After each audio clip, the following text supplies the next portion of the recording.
Stop me if you've heard this one before. A random kid finds a copy of a favorite video game long forgotten. Everything is normal until suddenly it isn't. Usually involving the person walking to the right, and, well, then they die. If all that sounds familiar to you, then congratulations. You officially do not live under a rock. Yep, with all my talk about horror on this channel, it was about time this thing showed up. Sonic.exe, the creator of the EXE genre.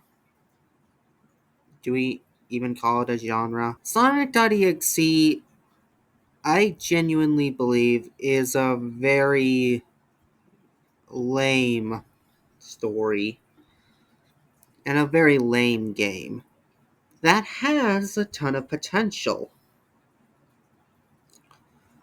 I actually do want to like it, but it's just done so bad the first time it was done. What you're seeing right now is the PC port version of Sonic.exe, which is obviously much better than the original version. But Sonic.exe has just been done so poorly in the past. And that is not to discourage anyone who has made an EXE game before, as most of them were probably people who didn't have much game experience, like myself. Now, I like the idea of Sonic.exe. The fact that there is this game version of a game out there that is almost exactly the same as your normal version, but is slightly off in some way. And is so off that eventually it just suddenly starts getting out of hand and hurting you. I like that. One of my favorite tropes in horror is taking something innocent and taking a sinister twist on it. But oftentimes, I feel like it's done really poorly. Like, take a look at any AAA horror movie or horror game out there. Sonic, this whole thing is just overdone in most cases.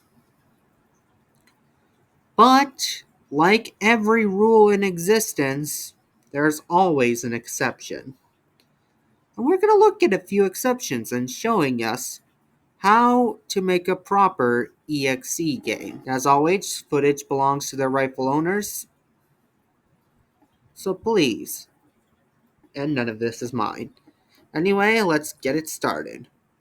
One of the first games we're going to be looking at today and showing off how to do an EXE game properly is SpongeBob SquarePants Treasure Hunt, made by the same guy who made Team Fortress 2 Capture the Intelligence. I never expected a SpongeBob horror game to work, because usually it doesn't. It is usually really bad. But this one is different, and it sets up one of the first rules of an EXE game. That being, let it play like a normal game at first. From the looks of this game, nothing looks wrong. In fact, it looks like your typical SpongeBob GBA game from back in the early 2000s or even the 1990s. You'd be forgiven for thinking that this was just a normal game. Maybe even a piece of lost media uploaded to the web. The controls are a bit slippery, and all in all, it looks kind of mediocre. Like a real GBA game. Not like a game that has the sprite art but nothing else that makes it feel like a GBA game. You see, one thing that I feel like a lot of these EXE games like to fumble in is the fact that it says that it is a certain type of game or from a certain era, but never once does it actually replicate that. But I do love how SpongeBob SquarePants Treasure Hunt executes its horror. I mean, at first, it doesn't even seem that scary, but right away, something doesn't feel right. Like, yeah, it looks pretty good, but at the same time, it's a little crusty. And yeah, it's genuine, but it also looks scuffed. Like, it's not completely genuine at all, if any of that makes any sense.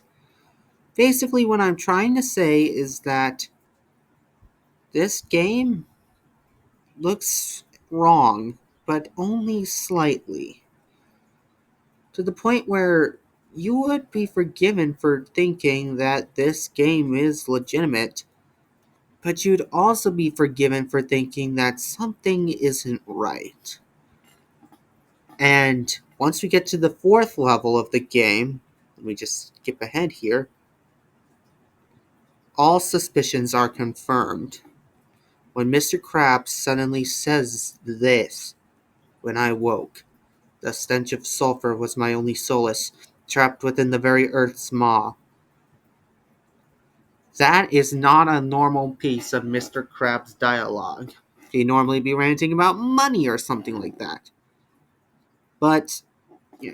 Also, the normally bright pixel art is suddenly getting darker. You can no longer see out of SpongeBob's doorway. Cliffs of Salt seems like a normal level at first, till you see the enemies. Sulfur everywhere, but no, nothing too weird yet. That is until you see that thing and see blood in a SpongeBob game. Now, normally, blood is a bit overdone and is genuinely one of the worst tropes in a game like this. But I personally think it works here because it kind of leans into the whole thing instead of just blasting it in your face. And it's so subtle that unless I pointed it out, you probably would have missed it at first. It just feels more natural that way. But yeah, SpongeBob Treasure Hunt gives us our first rule. Make an EXE game play like a normal game in that franchise, and not like some weird game jolt thing.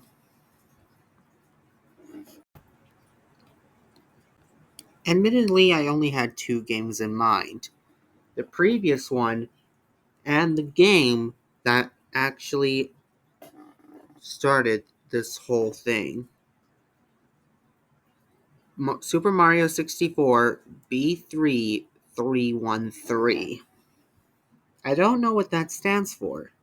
Neither does anyone else. This game kind of just popped up out of nowhere.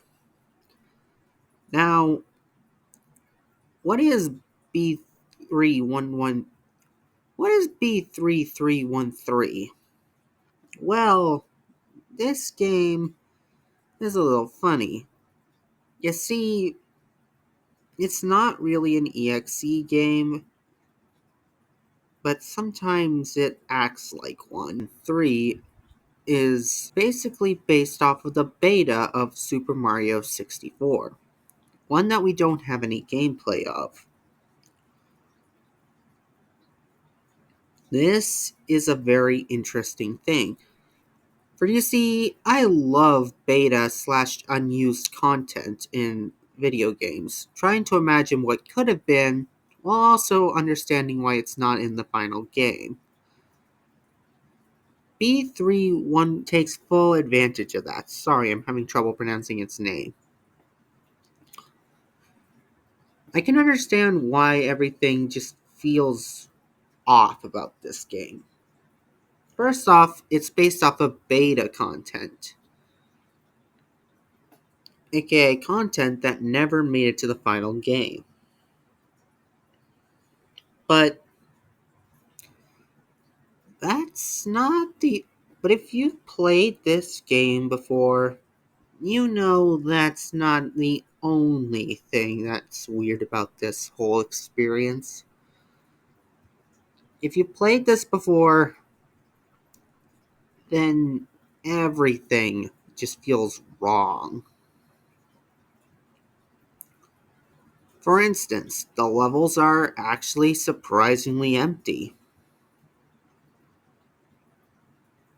Not empty to the point where there's nothing in them, but empty to the point where everything that should be in them is not. What's even weirder is the fact that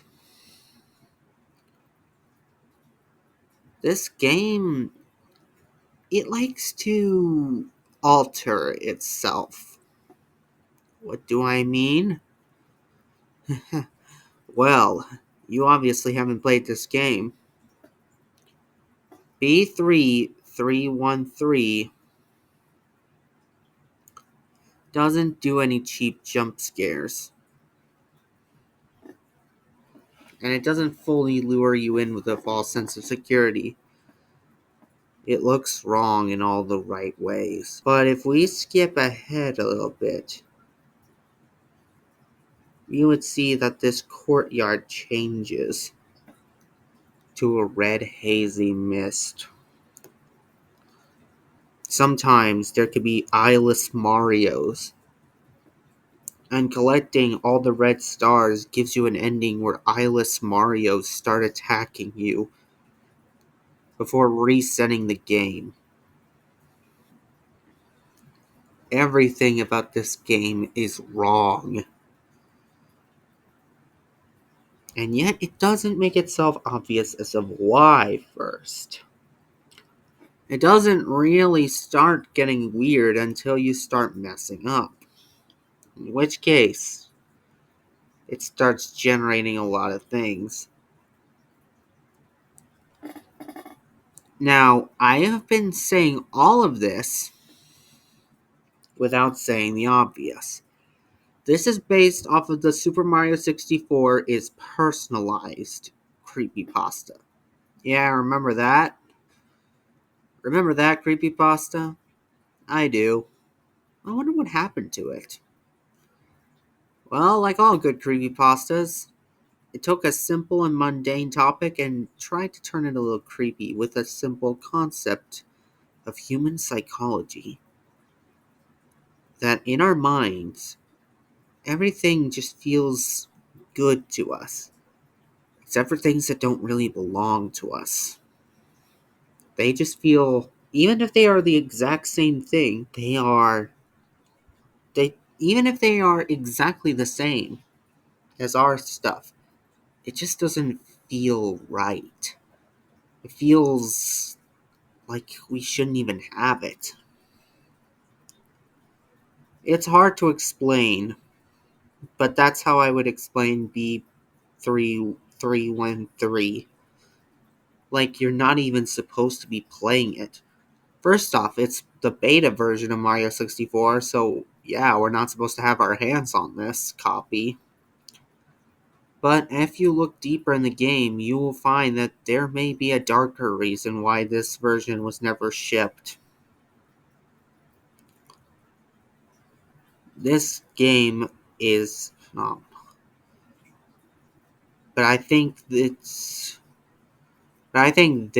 and the previous game we looked at perfectly sum up what a good EXE game should do. It should feel normal at first, but then, every so often, something shifts and looks a bit off. It's not obvious at first, but the more you dig, the more it gets weird. And then, that's when it starts to get you. That is my preferred EXE game, and I'm a little upset that not many games take that route. But for the ones that do, they do it nicely. So, yeah, sorry for the shorter filler video. I honestly just had this weird idea and I wanted to get it out. But yeah, how would you make an EXE game? Please let me know in the comments below. I am the Gamer Nerd, and I don't have any funny joke this time, so I'll just see you next time. Bye.